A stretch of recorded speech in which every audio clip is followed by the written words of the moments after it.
العالمين وبه نستعين والصلاة والسلام على أشرف الأنبياء والمرسلين وعلى آله وصحبه أجمعين. قال رب اشرح لي صدري ويسر لي أمري واحلل عقدة من لساني يفقهوا قولي. رب يسر ولا تعسر يا كريم. Assalamualaikum warahmatullahi wabarakatuh. Alhamdulillah, segala puji bagi Allah, Tuhan sekalian alam. Marilah kita sama-sama merafakkan setinggi-tinggi kesyukuran kepada Allah SWT dengan segala nikmat yang Allah berikan kepada kita. Walau daripada yang kecil sampailah besar, memang tidak akan terhitung untuk kita hitung. Seterusnya marilah kita sama-sama selawat dan salam ke atas junjungan besar Nabi Muhammad sallallahu alaihi wasallam. Allahumma salli ala sayyidina Muhammad wa ala ali sayyidina Muhammad. Alhamdulillah tuan-puan, hari ini dah hari yang ke-21 dah kita dalam bulan Ramadan. InsyaAllah kita teruskan memberi manfaat kepada bulan Ramadan ini untuk kita sama-sama capai apa yang kita hajati, iaitu keberkatan, keredaan dan akhirnya ijazah yang kita nak adalah ketakwaan pada Allah SWT, insyaAllah. Okey tuan-puan, hari ini jom baca bersama sepanjang Ramadan akan berkongsi berkaitan dengan satu tajuk, iaitu kisah sebatang pensel. Okey, jom sama-sama kita baca. Kisah sebatang pensel boleh dijadikan pedoman untuk menjadikan diri sebagai manusia yang unggul. Kisah pensel ini bermula sebelum pensel ini dimasukkan ke dalam kotak untuk dipasarkan. Si pembuat pensel memberikan pesanan terakhir kepada pensel, iaitu ada 5 perkara yang perlu kau ketahui sebelum aku kirimkan kau keluar. Ingat pesan aku yang terakhir ini, dan jangan sampai lupa. Kalau kamu sentiasa ingat, maka kamu akan menjadi pensel yang terbaik. Pesanan yang pertama, kau akan dapat melakukan banyak perkara yang luar biasa jika kau bersedia mengizinkan diri kau dipegang oleh tangan orang lain. Kedua, kau akan mengalami rasa sakit, tapi proses itulah yang menjadikan kau lebih baik dan berguna. Yang ketiga, kesalahan yang ditimbulkan oleh engkau boleh dihapus dan diperbaiki. Keempat, yang terpenting tentang diri kau adalah isi dalamnya, bukan bahagian luarnya. Kelima, walau di mana kau berada, tetaplah menulis tanpa henti.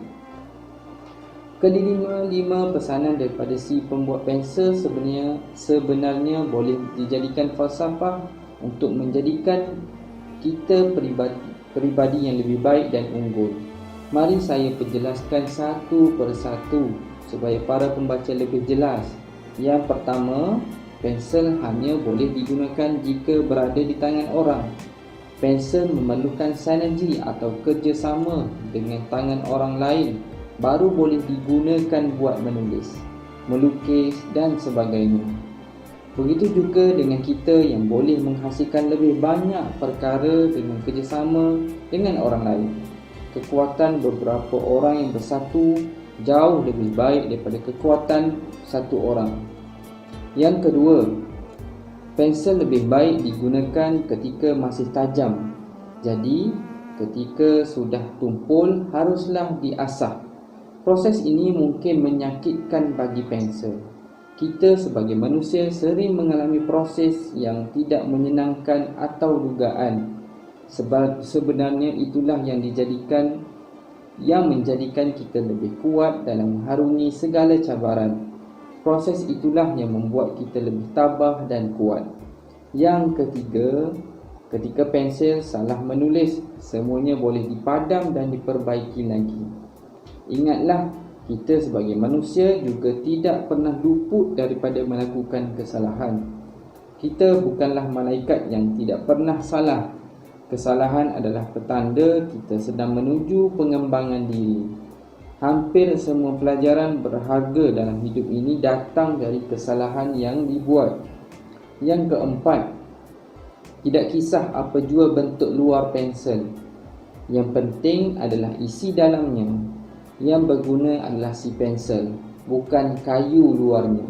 Begitu juga manusia. Apa yang ada di dalam diri kita jauh lebih penting daripada apa yang terlihat di luar. Tidak guna jikalau anda cantik, tampan, tetapi kalau isi dalamnya busuk, tetap akan dijauhi orang. Yang kelima, pensel harus tetap menulis supaya tulisannya dibaca orang. Begitu pula diri kita harus melakukan apa yang ingin dilakukan tanpa henti. Ketika kita berhenti, tandanya kita menyerah. Saat menyerah, kita tak akan boleh melihat hasil daripada buah usaha kita. Tidak ada tindakan, tidak ada hasil. Semoga dengan kelima-lima falsafah pensel ini dapat memberikan inspirasi kepada anda untuk menjadi insan unggul dan seterusnya sukses dalam kehidupan. Kesalahan adalah petanda kita sedang menuju pengembangan diri. Hampir semua pelajaran berharga dalam hidup ini datang daripada kesalahan yang dibuat. Ini kisah sebatang pensel. Okey tuan-puan, penulis berkongsi pengajaran yang boleh diambil daripada kisah sebatang pensel ini. Diringkaskan ada 5 perkara yang boleh kita teladani. Yang pertama iaitu pensel ini memerlukan orang lain, insan lain untuk menghasilkan sesuatu daripadanya, iaitu kita perlu bekerjasama. Yang kedua, tajam. Bila tumpul, kita nak tulis agak tak best lah. Jadi kita perlu asahnya supaya ia lebih tajam dan lebih kemas. Dan di situ perlukan kepada pengorbanan untuk mendapatkan hasil yang lain. Untuk mendapatkan hasil yang berkualiti, perlu kepada pengorbanan. Yang ketiga, apabila salah tulis, apabila salah lukis, ia boleh dipadam, berbeza dengan pen dan sebagainya. Bermaksud, apa segala kesalahan yang kita buat, kita perlu padam dan kita belajar supaya tidak melakukan lagi kesalahan. Dan ia boleh dipadam, boleh diubah untuk jadi lebih baik. Yang ketiga, yang penting bukan luarnya. Yang ini hitam, itu tak penting. Yang penting adalah isinya. Jadi apa yang penting dalam hati kita, apa yang ada dalam diri kita itu adalah itu yang penting. Sebab itu adalah true color kita. Dan yang kelima adalah teruskan menulis. Jangan stop. Sebab kalau kita berhenti menulis, bermakna kita telah menyerahkan dah. Dan kita tidak menggunakan manfaat itu untuk kebaikan manfaat pada orang lain. Okey? InsyaAllah dengan analogi yang diberikan oleh penulis memberi kesan kepada diri kita, insyaAllah. Okey, insyaAllah esok hari yang ke-22 jom baca bersama sepanjang Ramadan akan berkongsi berkaitan dengan satu tajuk, iaitu All is Well. Okey, setakat itu saja untuk hari ini.